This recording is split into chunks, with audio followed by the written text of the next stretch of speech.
امریکہ اور اسرائیل کی جانب سے ایران کے خلاف شروع کی گئی جنگ کو 100 دن مکمل ہو گئے ہیں۔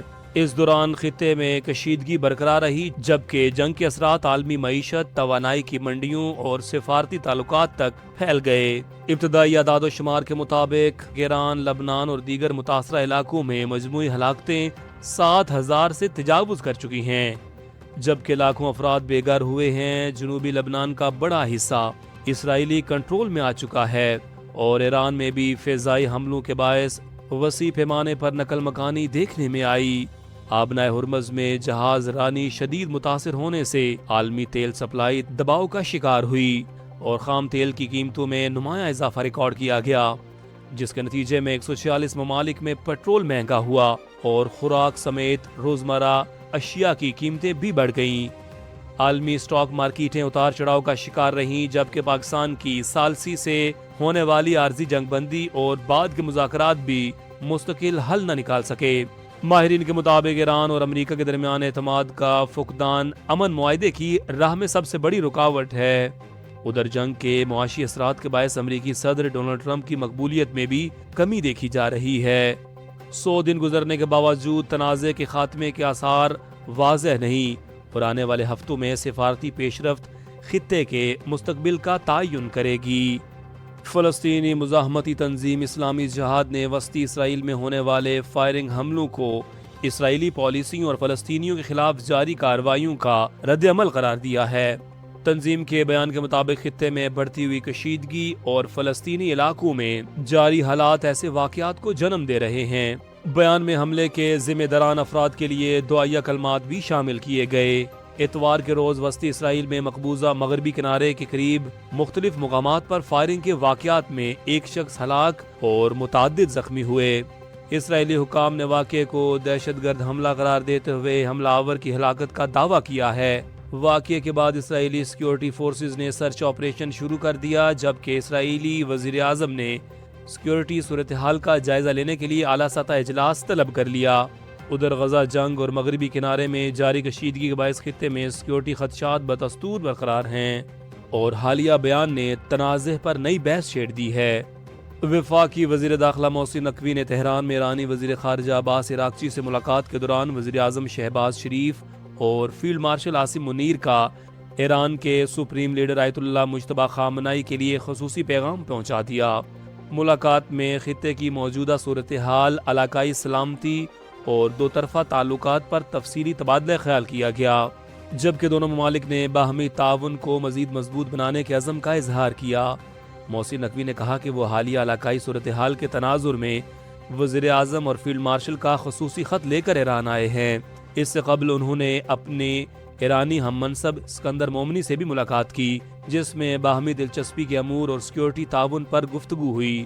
ذرائع کے مطابق دورے کے دوران دونوں ممالک کے درمیان مفاہمتی یادداشت سے متعلق امور پر بھی پیش رفت متوقع ہے۔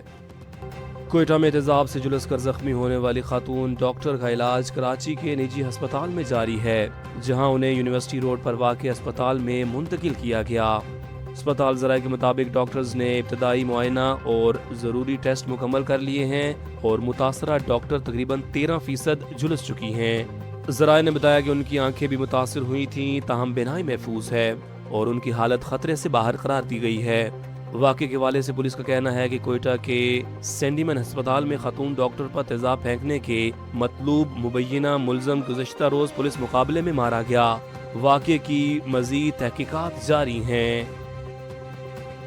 پنجاب سیف سٹیز اتھارٹی نے شہریوں کے تحفظ اور پبلک ٹرانسپورٹ کو جدید اور محفوظ بنانے کے لیے C M Punjab QR pink button system متعارف کرا دیا گیا ہے۔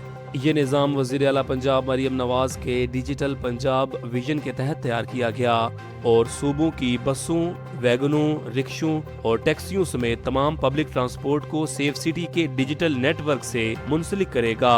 حکام کے مطابق یہ سسٹم 12 حفاظتی فیچرز پر مشتمل ہے، جن میں call, video call, live chat, location sharing اور فوری پولیس رسپانس شامل ہیں۔ مسافر سفر کے دوران QR کوڈ سکین کر کے گاڑی اور ڈرائیور کی تصدیق کر سکیں گے، جبکہ ایمرجنسی کی صورت میں فوری مدد حاصل ہوگی۔ IG پنجاب کے مطابق یہ نظام شہریوں، خصوصاً خواتین، طلبہ اور بزرگوں کے تحفظ میں اہم کردار ادا کرے گا۔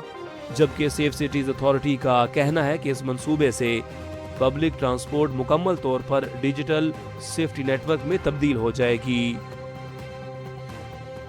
برطانیہ اور تیونس میں فلسطینی عوام سے اظہار یکجہتی اور غزہ میں جاری جنگ کے خلاف بڑے پیمانے پر مظاہرے کیے گئے، جن میں سینکڑوں افراد نے شرکت کی اور فلسطینی پرچم لہرا کر اسرائیلی پالیسیوں کے خلاف نعرے بازی کی۔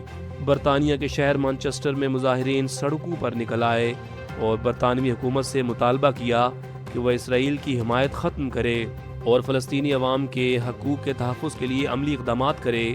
مظاہرے کا اہتمام فرینڈز آف فلسطین کے زیر اہتمام کیا گیا اور اسے 1967 کی جنگ یعنی نیکسا کی برسی کے موقع پر منعقد کیا گیا، جس کے بعد فلسطینی علاقوں پر اسرائیلی قبضے کی یاد تازہ کی گئی۔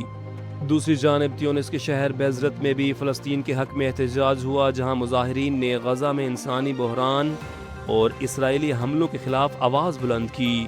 شرکاء نے علامتی تابوت رکھ کر غزہ میں جانی نقصان پر شدید غم و غصے کا اظہار کیا اور عالمی برادری سے فوری جنگ بندی اور امداد کی فراہمی کا مطالبہ کیا۔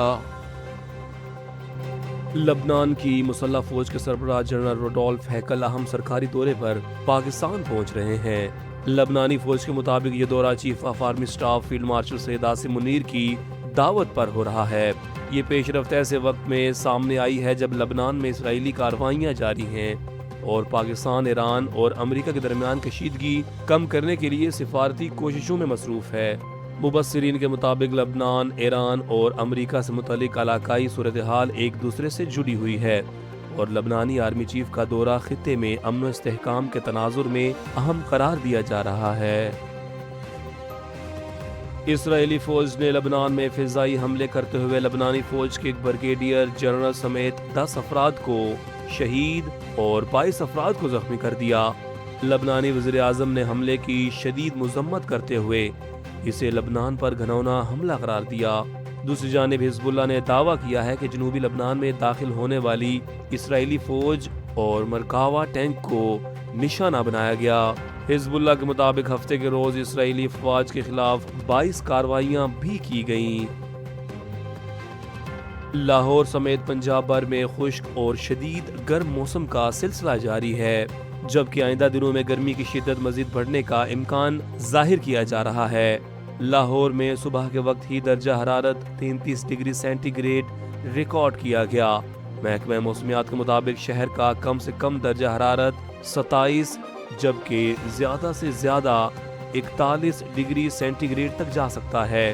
رات کے اوقات میں بھی گرمی کی شدت برقرار رہنے کا امکان ہے، کیونکہ کم سے کم درجہ حرارت میں اضافے کی پیشگوئی کی گئی ہے۔ محکمہ موسمیات نے آئندہ 1 سے 2 روز میں درجہ حرارت مزید بڑھنے کا امکان ظاہر کیا ہے۔